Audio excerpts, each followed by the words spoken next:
আসসালামু আলাইকুম গাইস, আজকে আমার নষ্ট ভাই ব্রাদাররা প্ল্যান করলো যে তারা খোলা আকাশের নিচে আল্লাহর সাথে ডাইরেক্ট কানেকশন রেখে সবাই একসাথে ইফতার করবে।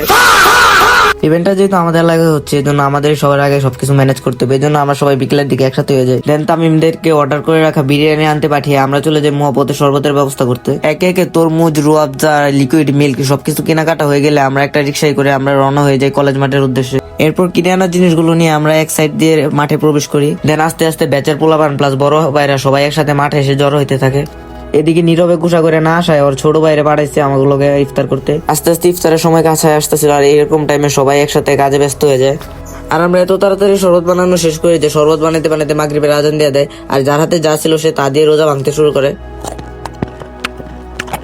আজান দেওয়ার সাথে সাথে আমরা তাড়াহুড়া করে সবাইকে নিয়ে ইফতার করতে বসে যাই। ফ্রেন্ডস প্লাস বড় ভাইরা সবাই একসাথে ইফতার করতেছি।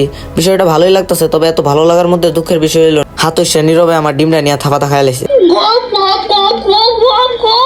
বাই দ্য ওয়ে গাইস, মাগরিবের আজানের পরে হলেও আমরা কোনো রকম ইফতারটা শেষ করি। নরমালি যেখানে সবাই শরবত দিয়ে রোজা ভাঙে, সেখানে আমরা ইফতার শেষে শরবত খাইতেছি। বিষয়টা বের বেড়া না? এমনি তো আর এদের নষ্ট করি না। ইফতার শেষে এদের শরীরে শক্তি হয়ে গেছে, নামাজে না গিয়ে এরা বাইকের টোটল বাইরেতেছে।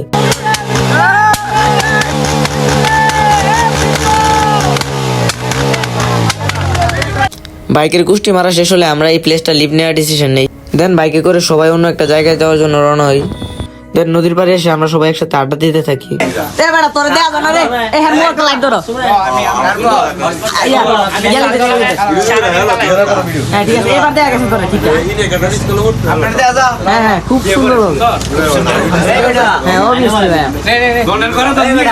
এট লাস্ট সব ভাই ব্রাদার একসাথে বেস্ট একটা ডে কাটিয়ে সবাই সবার বাসায় যাওয়ার জন্য রওনা দেই।